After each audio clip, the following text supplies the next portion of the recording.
Озлобленный мужчина остановил свой пикап прямо посреди дороги. Достал из кузова коробку с 9 маленькими щенками и буквально швырнул ее на землю. Их мать, собака, жалобно заскулила и бросилась следом за детенышами. Мужчина лишь злобно усмехнулся, взглянув на беспомощных питомцев, после чего сел за руль и умчался вдаль, оставив несчастных животных на произвол судьбы. Эта история началась гораздо раньше. Та самая собака по кличке Лея счастливо жила в семье Игоря и Натальи. Пока у пары окончательно не испортились отношения, заставив женщину бросить супруга и уйти из дома. С этого момента Игорь стал очень хмурым и каждый день непременно прикладывался к бутылке с алкоголем. Также хозяин практически перестал обращать внимание на своего питомца, которая в этот момент была беременна и вскоре должна была принести щенков в этот мир. Однако постоянно пьяный Игорь словно забыл о собаке и почти не подходил к ее будке, оставив бедняжку без воды и еды. У Леи уже начал просыпаться материнский инстинкт, и ей приходилось очень тяжело без Натальи, которая всегда любила собаку и заботилась о ней. Лею мучил сильный голод, и она решилась выбраться из своей будки и незаметно прокрасться в дом хозяина через заднюю дверь. Не увидев нигде Игоря, Лея прошла на кухню, где запрыгнула передними лапами на стол и начала с жадностью есть объедки курицы и картошки фри, оставшиеся после обеда Игоря.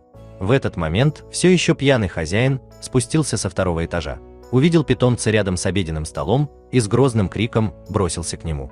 Мужчина попытался пнуть собаку ногой прямо в живот, но Лее удалось увернуться от удара, выбежать на улицу и вновь забиться вглубь своей будки, со страхом ожидая, что злой хозяин последует за ней. Однако Игорю лень было гнаться за животным, и он пошел к холодильнику за очередной бутылкой пива.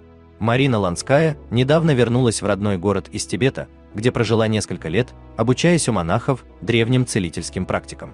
Теперь женщина была полна сил помогать окружающим с помощью альтернативных лечебных методик и лекарственных растений, о которых она так много узнала за время своей поездки. Марина одновременно лечила тело, разум и душу своих пациентов, поэтому так много людей обращались к ней за помощью. Она часто бродила по окрестным лесам в поисках целебных трав и растений для своих пациентов. Не в силах больше терпеть голод, Лея вышла из своей будки и направилась к Игорю, который сидел на крыльце дома с банкой пива и, как обычно, о чем-то грустил. Собака надеялась, что хозяин наконец ее пожалеет, но лишь увидев питомца, мужчина по непонятной причине рассвирепел и начал забрасывать ее пустыми банками из-под пива. Лее пришлось вновь убежать в свою конуру. Той ночью полил сильный дождь, а в небе сверкали молнии. Если бы Наталья была здесь, она, как обычно, забрала бы Лею домой, но Игорю, конечно, было плевать на питомца. Лея забилась в дальний угол своей будки, когда неожиданно у нее начались схватки, и уже вскоре на свет появился первый малыш. Пока на улице бушевала буря с проливным дождем и шквальным ветром, отчаявшаяся Лея родила 9 щенков, одного за другим. Несмотря на печальное состояние собаки, все детеныши были живы и с жадностью пили материнское молоко, которого едва хватило на всех.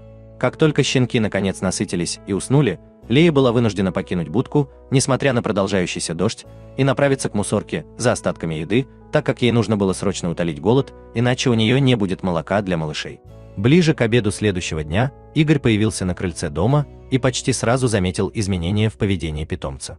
Хозяин силой отодвинул собаку от конуры и заглянул внутрь, где, плотно прижавшись друг к другу, лежали 9 маленьких пушистых комочков.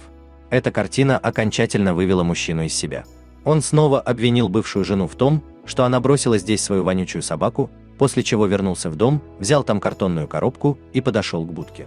Лея хотела помешать злому хозяину, но тот грубо ее отшвырнул, запихал всех щенков в коробку и бросил ее в кузов машины. Лея без раздумий прыгнула следом за малышами, а хозяин сел за руль и нажал на газ, уже окончательно все решив для себя. Проехав несколько километров, Игорь остановил машину и вытащил коробку со щенками на обочину. Лея не отставала от них ни на метр. После этого мужчина, не сказав ни слова, вернулся в свой пикап и поехал обратно домой, оставив своих питомцев на произвол судьбы. Растерянная собака не знала, что ей теперь делать, оставшись вместе со своими маленькими детенышами посреди леса. Лея вспоминала свою хозяйку Наталью, которая всегда была так добра с ней, когда поблизости раздался звук шагов. Через несколько мгновений на поляне показалась Марина. Целительница заметила Лею и первым делом подумала, что собака убежала из дома и заблудилась. При этом Лея сразу поняла, что добрая женщина не причинит им вреда, и подбежала к ней. Затем собака вернулась к коробке и начала жалобно скулить, заставив Марину заглянуть внутрь. Женщина ахнула от удивления, обнаружив там 9 маленьких щеночков. Марина поняла, что злой хозяин выбросил своего питомца вместе со щенками прямо в лесу и не смогла пройти мимо чужой беды. Она подхватила коробку, позвала Лею идти за ней и направилась к своему дому. Прошло 2 года. Марина приютила Лею со щенками и решила оставить взрослую собаку себе. Когда щенки немного подросли, она постепенно раздала их своим друзьям и знакомым, в которых была уверена и которые точно смогли бы позаботиться о малышах. Сама целительница теперь была хорошо известна во всем городе, так как помогла уже многим его жителям. В то же время Игорь окончательно спился. Он потерял работу и был вынужден продать свой дом и машину, поселившись в старом трейлере рядом с лесом. Казалось, мужчину уже не ждало ничего хорошего в его беспросветной жизни. Однажды Игорь шел пьяный по лесу, но запнулся о торчащий из земли сук, сильно подвернул ногу и упал, не в силах подняться. Через пару часов на поляне появились Марина вместе с Леей, чтобы собрать немного целебных трав. Собака первой заметила бывшего хозяина и злобно зарычала, словно пытаясь защитить женщину от него. Марина поняла это, но увидев, что все еще пьяный мужчина попал в беду и не может сам подняться, решила ему помочь. Она успокоила собаку, пообещав ей, что все будет хорошо. Женщина помогла Игорю подняться, и вместе они не спеша дошли до дома целительницы, где она помогла мужчине добраться до дивана в своей гостиной. Марина сразу сделала компресс из целебных трав на его травмированную ногу и позволила остаться на ночь.